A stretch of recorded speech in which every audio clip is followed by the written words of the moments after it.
ଯେଉଁ ଘରର ସଦସ୍ୟ ମାନେ ଏକତ୍ର ଭୋଜନ କରନ୍ତି ସେ ଘରକୁ ମା ଲକ୍ଷ୍ମୀ କେବେ ମଧ୍ୟ ଛାଡ଼ି ଯାଆନ୍ତି ନାହିଁ।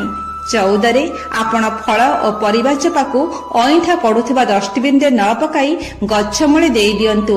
ଏହାଦ୍ୱାରା ବ୍ୟବସାୟ ବାଣିଜ୍ୟ ଆଉ ଚାକିରିରେ ଶୁଭ ସୂଚନା ମିଳିବ। 15 ଘରର ନକାରାତ୍ମକ ଶକ୍ତିକୁ ଦୂର କରିବା ପାଇଁ ଘରର ପୂର୍ବ ଦିଗ କିମ୍ବା ଉତ୍ତର ପୂର୍ବ କୋଣରେ ତୁଳସୀ ଗଙ୍ଗଶିଉଳି ବୃକ୍ଷ ଓ କନିଅରି ବୃକ୍ଷ ଲଗାନ୍ତୁ। ଏଗୁଡ଼ିକର ଐଶ୍ୱର୍ଯ୍ୟ ଗୁଣ ରହିଛି ବୋଲି ଶାସ୍ତ୍ର କୁହନ୍ତି।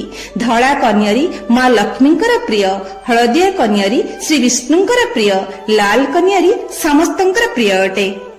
ସେହିପରି ନିଜ ବାଡ଼ିରେ ହଳଦୀ ଗଛ କଦଳୀ ଗଛ ରହିଲେ ବହୁତ ଶୁଭ ଫଳ ମିଳିଥାଏ।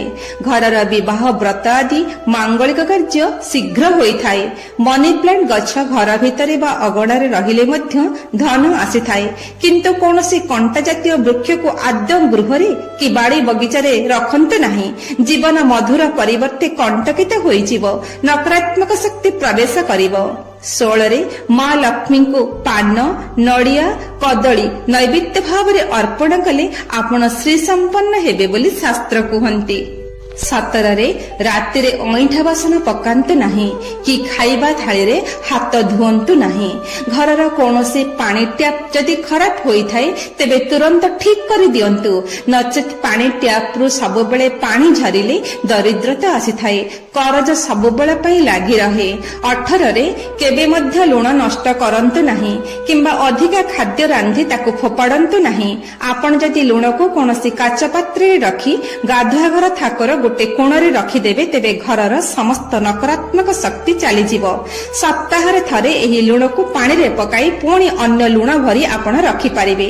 19 ଆପଣ କେବେ ମଧ୍ୟ ସନ୍ଧ୍ୟା ଗଡ଼ିଗଲା ପରେ ସନ୍ଧ୍ୟା ଦିଅନ୍ତୁ ନାହିଁ।